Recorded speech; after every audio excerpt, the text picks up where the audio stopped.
You ever notice in horror movies that people put their trust in the wrong thing? Let's talk about that. 5 minutes with Frankie. 5 minutes with Frankie. 5 minutes with him to talk about the Lord. Yeah. Good morning, beautiful people. It is Monday. Can you believe it? Oh, yeah. It's going to be nice today here. I know, 68 degrees.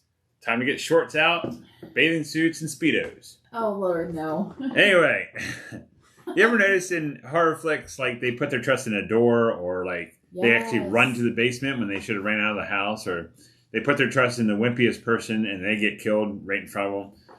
Or, you know who's going to be the one that you trust in the movie. Like, if Arnold Schwarzenegger's in the movie, everybody runs to him. He'll take care of him. And, if there's Kevin Costner. Oh, yes, please. Everybody runs to Kevin Costner. Run to Kevin. So you know who the main character is, who's the one that's the strongest and the one that you could trust him. And the weird movies are the ones that you think you could trust in, but they die right off the bat, and they're a main character, which is just weird. Not many movies like that. Or the one that they trust is the one who actually is the killer. Is the bad guy. Yeah. Anyway, it's just very weird how these horror flicks work. There's like a standard, like Hallmark movies. Like there's a standard. Like you have to have this many things in Hallmark movies to actually be cheesy. Anyway. Hey now.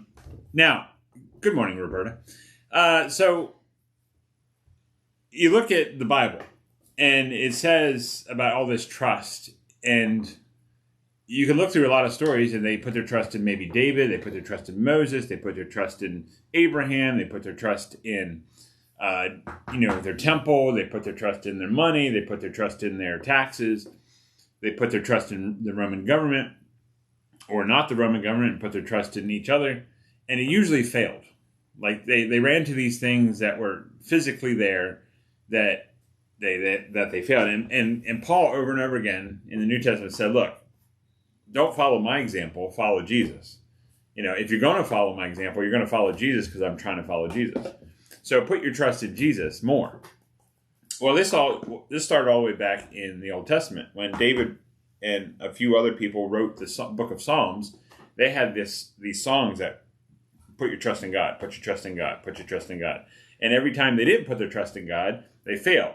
Like David and Bathsheba, he put him trust in himself, his kingship, wanted this woman, killed this man, made it look like it was an accident, but really it was a murder, and David got punished for it. So Psalm 56:3, over and over again in the book of Psalms, you'll see this repeated over and over again. But it says, when I am afraid, I put my trust in you. And perfect love drives out fear. And you see that in the New Testament.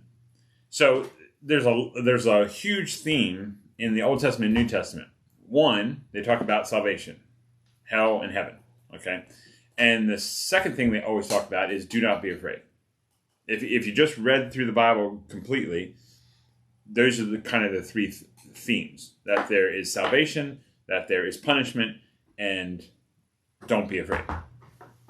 So, in our horror flick of the world, we try to put our trust in all kinds of weird things, and they usually fail. But we put our trust in God, who controls everything, who made everything except for evil.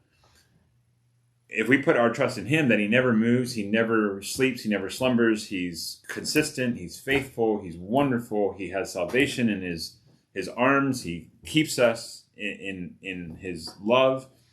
We put our trust in him, we don't have to be afraid of anybody or anything or any death or any torture or any persecution. We don't have to be afraid of anything. Nothing.